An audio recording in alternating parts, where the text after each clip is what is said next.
Welcome back, folks. We're joined by Carlos Rodriguez, President and CEO, Community Food Bank of New Jersey. Carlos, how you doing, my friend?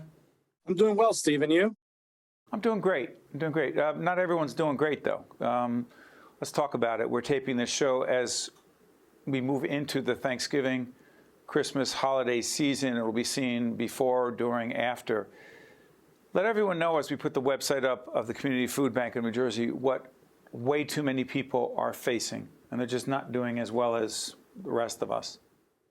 That's exactly right. As we move into this Thanksgiving season and the holidays all together, many families are still trying to and working hard to put their lives back together after 20 months of living through this pandemic and the economic hardship that it's brought for so many.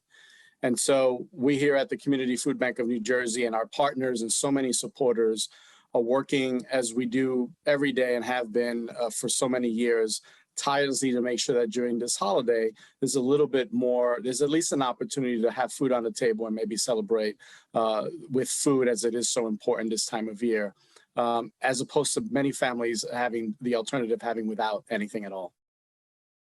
Carlos, it's one thing to talk about the impact of COVID. As we speak right now, we're 19, 20 months in. It'll be seen again after, because unfortunately the reality isn't going away. The problem isn't going away. But Hurricane Ida has also had a devastating impact on the community you serve. Talk about it. So Ida was, a storm and a disaster within a disaster.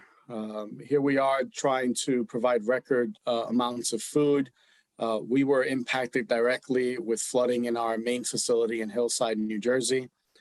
Miraculous team that we have figured out how to keep the food moving literally the next day to not only areas that obviously continue to need it, but to areas that were impacted and to families that were sheltered in hotels and in temporary shelters in those early days. So we had to just double down efforts and make sure that families that found themselves in need, maybe for the first time or in more acute need, were able to get prepared meals, hot meals, and then for pantries, some pantries were actually washed away and had severe damage, making sure that we can restock them, help them with any temporary assistance that they might need, and eventually really help them rebuild so they can get back to the important work and partnership of feeding their communities. Carlos, let people understand exactly how the Community Food Bank of New Jersey does what it does. It's one thing to work, as you and I often do as heads of nonprofits, raising money. Okay, that's part of it. But you raise money from corporations, foundations, and individuals. Fair? Fair. To do what? Let's make it clear, because there are food pantries, there are other organizations involved in the hunger challenge that our community faces. But the Community Food Bank of New Jersey plays a very unique role in helping those organizations help those who are struggling and are food insecure. Talk about that.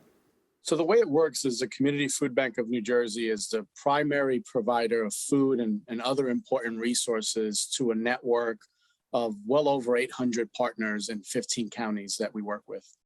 And so we provide food, assistance on how to handle the food and manage the food, and make sure that they have what they need, including in times of disaster, resources, cash resources, to be able to expand their capacity or maintain their operations. And so that's our role that we've played, a central role that we play in the fight to end hunger. Talk about hunger and college students.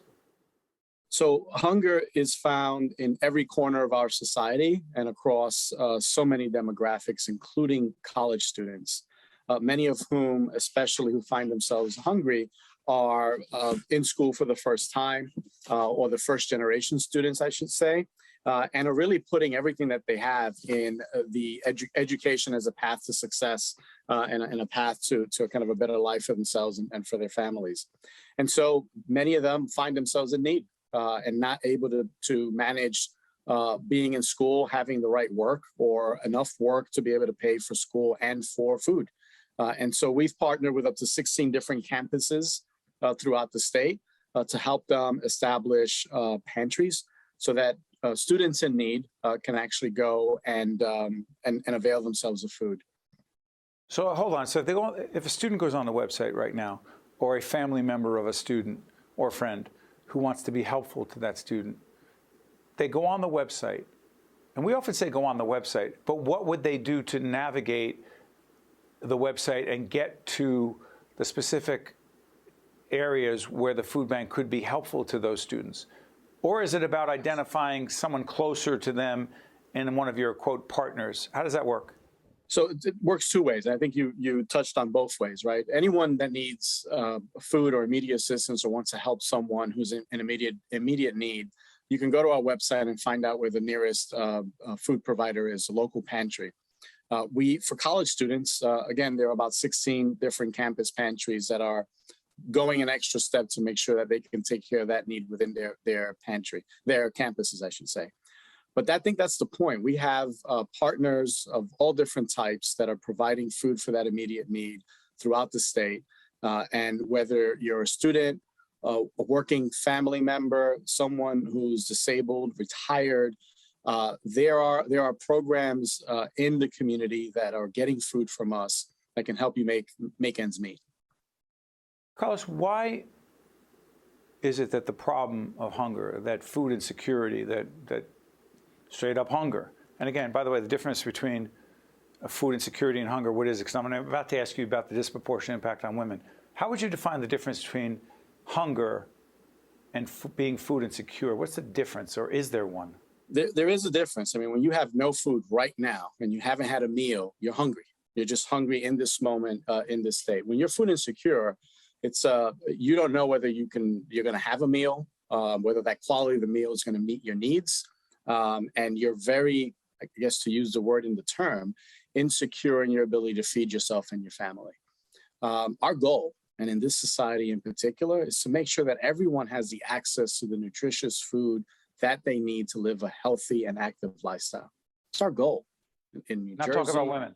I'm sorry for interrupting, Carlos. No, why are and women I think being hurt more, frankly, disproportionately?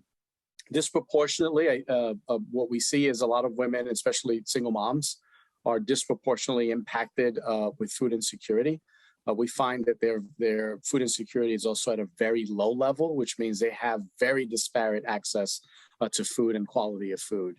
And it's a disproportionate amount. Almost 48% of all of the food insecure households with children are headed as a single mom.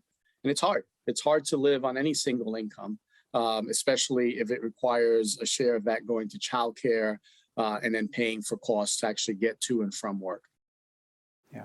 So as we wrap up, I want to clarify something. You may have seen us doing a whole range of programming around hunger and issues regarding, as Carlos so aptly described, food insecurity. It's because we have a long-term commitment to dealing with these issues. We're working with the Community Food Bank, a range of other not-for-profits that are funded by corporations and foundations that happen to, in fact, underwrite us. But we feel that our responsibility is to feature the not-for-profit organizations that are more directly, I mean, we're a media organization. Carlos and his colleagues and their partners. How many partners again, Carlos? We have over 800 partners across the state. That means food pantries, food banks that are really close to communities. Our job is to provide that information to people. Your job is to either help yourself or someone around you by accessing those websites and those organizations. Carlos, thank you so much for continuing to be a partner, a friend, and more importantly, doing the work that you and your colleagues are doing. Thank you, Carlos. Thank you, Steve, for being a voice on this issue. I'm Steve Adubato. That's Carlos Rodriguez. We thank you so much for watching, and we'll see you next time. One-on-One with Steve Adubato has been a production of the Caucus Educational Corporation. Funding has been provided by Bank of America, Atlantic Health System, the Russell Berry Foundation, PSC&G, the New Jersey Education Association, the Northward Center, the Healthcare Foundation of New Jersey, Delta Dental of New Jersey, and by NJ Best, New Jersey's 529 College Savings Plan. Promotional support provided by Meadowlands Chamber and by NJ Biz. How do you create change? By cultivating hope. And we see that every day. In the eyes of our preschoolers, in the souls of the seniors in our Adult Day program, in the minds of the students at Robert Treat Academy, a national Blue Ribbon School of Excellence, in the passion of children in our Youth Leadership Development Program, in our commitment to connections at the Center for Autism, and in the heart of our community, the North Ward Center, creating opportunities for equity, education, and growth.